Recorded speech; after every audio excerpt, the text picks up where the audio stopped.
Afternoon, guys and girls. Right, we're here today with the laborious task of relapping in all these valves. Now obviously this has been seized up, it's had water in number 2 and number 3, these two. I've already done number 4. Number 4 has come up quite well, to be honest with you, they weren't that badly pitted. So I've just done them with fine lapping paste, they're coming quite nice. I'm just about to make a start on the number 3. I don't know if you can see here, but this is the which one's this one? So I think this is the inlet valve for number 3. As you can see, there's a little bit of pitting going on there and a little bit of rust and corrosion and such like, but it's not deep. It's not deep. So we should be able to get this with a nice lap. I've given the stem a bit of a wire brush to get rid of the corrosion. We've just put a little bit of grease on there and a little bit of fine lubricating oil. So when it's in the guide, it's nice and free. So it's not going to stick and cause us any problems when we try to lap it in. So without further ado, I'll turn the head over and show you how we're going to go on with this one. So I'll just get this valve stuck onto the good old suction cup stick there. Now just a bit of a note here, if you do get some of these where the head of the valve is badly corroded and your stick won't suction and maintain it on the valve, what you can do is put the valve in from the bottom, and the bit of stem that's sticking out, if you get a piece of fuel hose, put it on with a Jubilee clip and cut a piece, you know, about 10 inches long. You can then use that to pull up on the valve as you're lapping it. If you pull it up so it maintains pressure on the underside, or prop the head up upside down and do it from below, one or the other. It just makes it a little bit easier. So I'll just turn this head over. Excuse me, prop that I've got here. We're just working on an old 5-gallon drum at the moment because we're struggling for room in the old garage at the moment.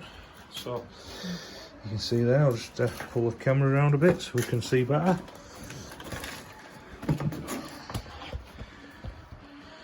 There we go. So we're going to go with some fine paste on this one.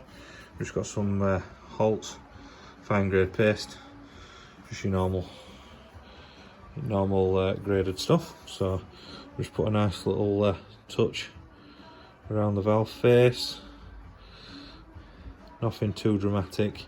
You don't need a lot because all you do is just spread it around all over the place. It only needs a bit. If you find you need some more, you can always put some more on. So that's that. Bit of paste on there. We slide it back in the guide. And we don't need to put any pressure down on this when you're doing it. You're just literally letting the weight of itself do it. So just turn it nice and backwards and forward. Don't do what some people have heard them do before, which is put a cordless drill on the back of the valve stem and just spin it, because spinning it one direction will just cut you a circle around the valve and it won't give you a good smooth contact face, because you'll just end up with one high spot being taken off. Whereas this way you're getting even contact all the way around. What I tend to do is do a little bit. When you hear the paste lose its like abrasive noise that you hear, just pick it up, turn it a little bit, give it a bit of a tap like that, and what it does, it sucks a bit from around the edges back into the valve, just drags it in, and then you're back in again.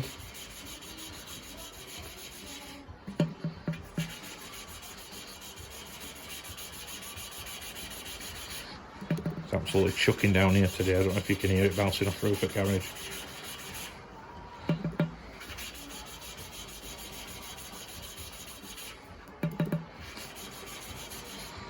So I've got the new head gasket kits come.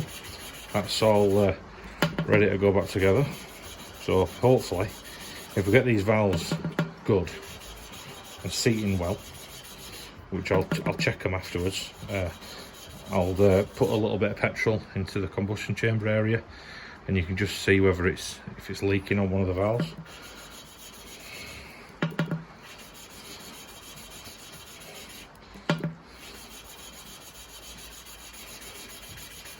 Right, so we'll take this one out now. Get a bit of cloth. Just wipe that bit of abrasive paste off.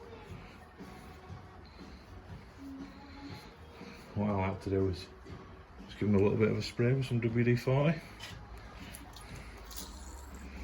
and give them a bit of a wipe. Just gets rid of any residue, and you can see then. So you can see on there we've got a cut surface. Odd little bits of pitting. This one here is a bit bad, but it's not looking too bad. It's not looking too bad. You know, a little bit more work. Just get that sat in a little bit more.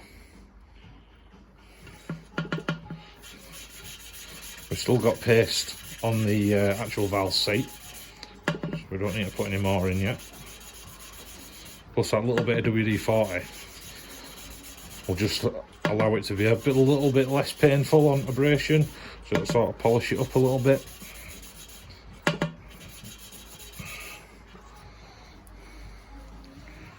it a wipe. You can see there, we've not got a bad valve face there now. It's a bit broad, don't get me wrong. You know, it should only be a sharp contact point. If you were going to recut the valves and recut the seat, you'd have like a nice sharp, clear defined ring around there. But this being as it is, I'm just trying to rescue it with as minimal cost as possible. So we're gonna give it a go. We're gonna give it the benefit of doubt. Now you get a nice sharp click there on the valve. So we'll turn the head back over and put the valve springs and the collets back in for that one there. We'll just pop that out so we don't lose it. Turn the head back over.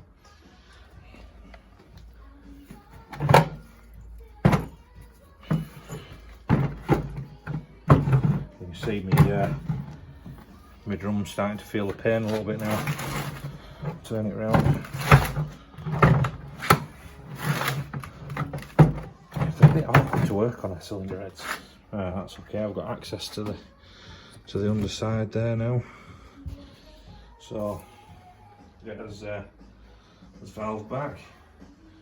There's collets and springs and clips. Handy again. I'll put this valve back up through the guide, which working blind isn't the easiest. Come on, shiny boy. There she goes. And we've got a little stem clip which goes on below the collets. It's quite handy actually, because it stops the valve dropping back down while you try to do the rest of the job. Here's my most basic valve spring compressing tool in the world. It's basic, but it does the job, and that's all we're bothered about. Goes on the bottom side there, happy days. So put spring on, spring top returner. We need to wind that off a little bit.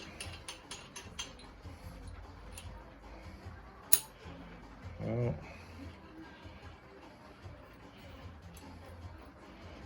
Get that seated nice and square. Take the slack up, and it will hold itself.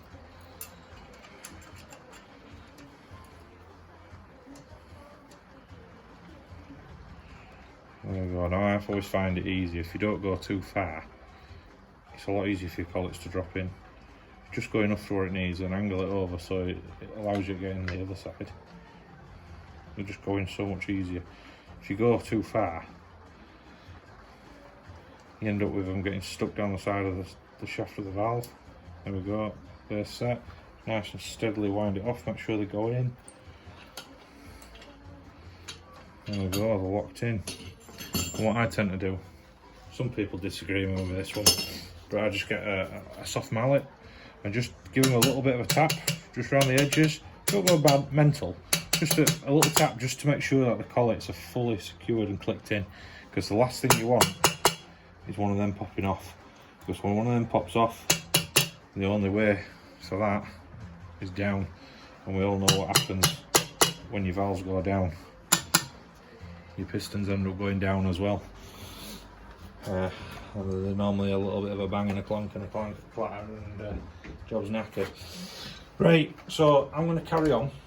I'm going to get these rest of these valves back in and in place where they should be. Get them all locked in. So I've done the first 3. So you know, only got another 6 to go. Right, and I will update you later on. Remember, keep subscribed, ring bell so you get further notifications as progress carries on with this video. And if you can, share it about a bit so other people can take in some of this maybe useless information to some of you. But you know, if you're just starting out there and it's your first time at doing something, it may be of use to you. Cheers guys.